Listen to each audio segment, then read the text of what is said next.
എല്ലാവർക്കും നമ്മുടെ ചാനലിലേക്ക് സ്വാഗതം. ഇന്ന് നമ്മൾ വളരെ സിമ്പിളായിട്ടുള്ള അതേപോലെ നല്ല എളുപ്പത്തിലും തയ്യാറാക്കി എടുക്കാൻ പറ്റുന്ന ഒരു വെജിറ്റബിൾ ഫ്രൈഡ് റൈസ് ആണ് തയ്യാറാക്കി എടുക്കുന്നത്. അപ്പോൾ നമ്മൾ അരിയൊക്കെ വേവിച്ചും അതേപോലെ കഷ്ണങ്ങളൊക്കെ നേരത്തെ അരിഞ്ഞ് വെക്കുകയാണെന്നുണ്ടെങ്കിൽ ഒരു 10 മിനിറ്റ് കൊണ്ട് നമുക്ക് റെഡിയാക്കി എടുക്കാം നല്ല ടേസ്റ്റി ആയിട്ടുള്ള ഫ്രൈഡ് റൈസ്. അപ്പോൾ നിങ്ങൾ ഈ രീതിയിൽ ഉണ്ടാക്കിയിട്ടില്ല എന്നുണ്ടെങ്കിൽ എന്തായാലും ട്രൈ ചെയ്യാൻ മറക്കരുത്. കൂടാതെ നിങ്ങളുടെ ഫ്രണ്ട്സിന് ഫാമിലിക്ക് റെസിപ്പി വീഡിയോ ഒന്ന് ഷെയർ ചെയ്ത് കൊടുക്കാൻ മറക്കല്ലേ. ആരെങ്കിലും നമ്മുടെ ചാനലിലേക്ക് ആദ്യമായിട്ട് വന്നിട്ടുണ്ടെങ്കിൽ ഈ ചാനൽ ഒന്ന് സബ്സ്ക്രൈബ് ചെയ്യാനും മറക്കല്ലേ. അപ്പോൾ നമുക്ക് സിമ്പിളായിട്ടുള്ള ഫ്രൈഡ് റൈസ് തയ്യാറാക്കി എടുക്കാം. നിങ്ങൾ മിക്കവരും ചെയ്യുന്നത് തന്നെ ആയിരിക്കാം, പക്ഷേ ഈ രീതിയിലൊന്ന് കണ്ടു നോക്കൂ.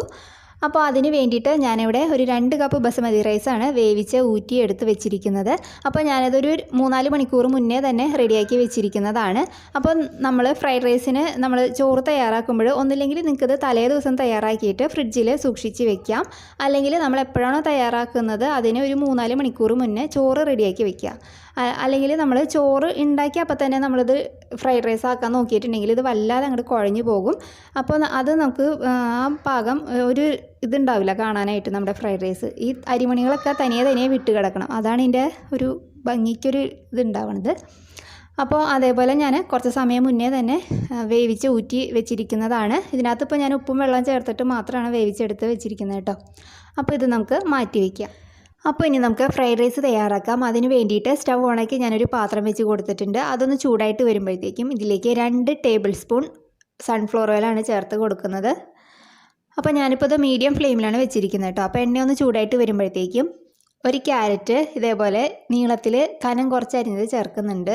അപ്പോൾ ഇതിൻ്റെ ഷേപ്പൊക്കെ നിങ്ങളുടെ ഇഷ്ടത്തിനനുസരിച്ചിട്ട് കട്ട് ചെയ്തെടുക്കാം. നമ്മൾ കനം കുറച്ച് തന്നെ അരിഞ്ഞെടുക്കുക, അപ്പോൾ നമുക്ക് പെട്ടെന്ന് ഇത് വഴന്ന് കിട്ടും. പിന്നെ ഇതിലേക്ക് ഒരു 20 ബീൻസ് ഇതേപോലെ അരിഞ്ഞത് ചേർക്കുന്നുണ്ട്. പിന്നെ ഇതിലേക്ക് ഒരു ക്യാപ്സിക്കം ഇതേപോലെ നീളത്തിൽ കനം കുറച്ച് അരിഞ്ഞത് ചേർക്കുന്നുണ്ട്. പിന്നെ ഇതിലേക്ക് ഒരു 2 നല്ല എരിവുള്ള പച്ചമുളക് ചെറുതായിട്ട് അരിഞ്ഞത് ചേർക്കുന്നുണ്ട്. ഇത് ഓപ്ഷണലാണ്, നിങ്ങൾക്ക് വേണമെന്നുണ്ടെങ്കിൽ മാത്രം ചേർത്താൽ മതി. എന്നിട്ടൊന്ന് വഴറ്റിയിട്ട് കൊടുക്കാം. ഇനി ഇതിലേക്ക് നമുക്ക് ആവശ്യത്തിന് ഉപ്പ് ചേർക്കാം. അപ്പോൾ നമ്മൾ ചോറ് ഉപ്പ് ചേർത്തിട്ടുള്ള വേവിച്ചത്, അപ്പോൾ അത് നോക്കിയിട്ട് ഇതിനകത്ത് ചേർത്താൽ മതി.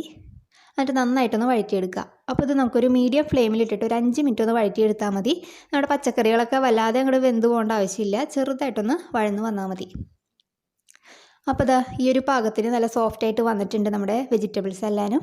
പിന്നെ നിങ്ങൾക്ക് വേണമെന്നുണ്ടെങ്കിൽ ഇതിൽ ക്യാബേജ് സെലറിയൊക്കെ ചേർക്കാം. ഞാനിപ്പോൾ അതൊന്നും ചേർക്കുന്നില്ല. വളരെ സിമ്പിളായിട്ടുള്ളൊരു ഫ്രൈഡ് റൈസാണ് കേട്ടോ. ഇനി ഇതിലേക്ക് നമ്മൾ വേവിച്ച് മാറ്റി വെച്ചിരിക്കുന്ന ചോറ് ചേർത്ത് കൊടുക്കാം. അപ്പോൾ ആദ്യം കുറച്ച് ചേർക്കാം, എന്നിട്ടൊന്ന് മിക്സ് ചെയ്ത് നോക്കാം, എന്നിട്ട് ബാക്കിയുള്ളതും കൂടി ചേർക്കാം. ഇനി ഇതിലേക്ക് 1 ടീസ്പൂൺ സോയാ സോസാണ് ചേർക്കുന്നത്. സോയാ സോസിൻ്റെ അളവ് കൂടി പോകണ്ട കേട്ടോ, ഈ ഒരു ടീസ്പൂൺ തന്നെ ധാരാളമാണ്. പിന്നെ നിങ്ങൾക്ക് ഫ്ലേവർ കൂടുതൽ ഇഷ്ടമാണെന്നുണ്ടെങ്കിൽ ചേർത്തോളൂ. പിന്നെ ഇതിലേക്ക് ഒരു 1/2 ടീസ്പൂൺ കുരുമുളക് പൊടി ചേർക്കുന്നുണ്ട്. എന്നിട്ട് നന്നായിട്ടൊന്ന് മിക്സ് ചെയ്ത് കൊടുക്കുക. ഈ സോയാ സോസും കുരുമുളകിൻ്റെ പൊടിയും എല്ലാ ഭാഗത്തേക്ക് എത്തുന്ന രീതിയിലൊന്ന് മിക്സ് ചെയ്തെടുക്കുക. എന്നതിന് ശേഷം നമുക്കിതൊരു മീഡിയം ഫ്ലെയിമിൽ ഒരു 5 മിനിറ്റ് ഇതൊന്ന് ഫ്രൈ ആവാനായിട്ട് വെക്കാം. അപ്പോൾ ഇത് ഇങ്ങനെ ഇളക്കിക്കൊണ്ടിരിക്കാൻ മറക്കരുത്, അല്ലെങ്കിൽ ചിലപ്പോൾ പാത്രത്തിൻ്റെ അടിഭാഗത്ത് പിടിക്കാൻ ചാൻസ് ഉണ്ട്. അപ്പോൾ ഇതൊരു 5 മിനിറ്റ് ഈ മീഡിയം ഫ്ലെയിമിലിട്ടിട്ടൊന്ന് വഴറ്റിയെടുക്കാം. അപ്പോൾ അതവിടെ നമ്മുടെ ഫ്രൈഡ് റൈസ് ഇവിടെ റെഡി ആയിട്ടുണ്ട്. ഇപ്പോൾ ഒരു 5 മിനിറ്റ് ആയിട്ടുണ്ട്. അപ്പോൾ നല്ല കറക്റ്റ് പാകത്തിനായിട്ട് വന്നിട്ടുണ്ട്. അപ്പോൾ ഈ സമയത്ത് ഉപ്പൊക്കെ ചെക്ക് ചെയ്ത് നോക്കുക, കുറവാണെന്നുണ്ടെങ്കിൽ കുറച്ച് ചേർത്തിട്ടൊന്ന് മിക്സ് ചെയ്ത് നോക്കാം. അപ്പോൾ ഞാൻ ഫ്ലെയിം ഓഫ് ചെയ്തിട്ടുണ്ട്. അപ്പോൾ ഇത്രയേ ഉള്ളൂ, വളരെ സിമ്പിളായിട്ട് നമുക്ക് തയ്യാറാക്കി എടുക്കാൻ പറ്റുന്ന വെജിറ്റബിൾ ഫ്രൈഡ് റൈസ്. അപ്പോൾ പച്ചക്കറികളൊക്കെ കഴിക്കാൻ കുട്ടികൾക്ക് ഇഷ്ടക്കേട് ഉണ്ടാവുകയാണെന്നുണ്ടെങ്കിൽ ഇതേപോലെയൊക്കെ ചെയ്ത് കൊടുത്താൽ ചിലപ്പോൾ അവർ കഴിക്കാൻ ചാൻസ് ഉണ്ട്. അപ്പോൾ ഇതിൻ്റെ കോമ്പിനേഷനായിട്ട് ഞാൻ കുറച്ച് നാൾ മുന്നേ ഒരു എഗ് ചില്ലി എന്ന് പറഞ്ഞിട്ടൊരു റെസിപ്പി ഇട്ടിട്ടുണ്ടായിരുന്നു. അപ്പോൾ അത് ഇതിൻ്റെ അടിപൊളി കോമ്പിനേഷൻ ആയിരിക്കും. അപ്പോൾ അത് കാണാത്തവർക്ക് വേണ്ടിയിട്ട് ഇതാ ഇവിടെ ഐ ബട്ടണിൽ കൊടുത്തേക്കാം, താഴെ ഡിസ്ക്രിപ്ഷനിലും കൊടുത്തേക്കാം അതിൻ്റെ ലിങ്ക്. അപ്പോൾ നിങ്ങൾക്ക് ചെക്ക് ചെയ്താൽ കിട്ടും. അപ്പോൾ നിങ്ങൾക്ക് ഇഷ്ടമായാൽ ട്രൈ ചെയ്യുക. നല്ലൊരു വീഡിയോ ആയിട്ട് നമുക്ക് അടുത്ത ദിവസം കാണാം. Thank you.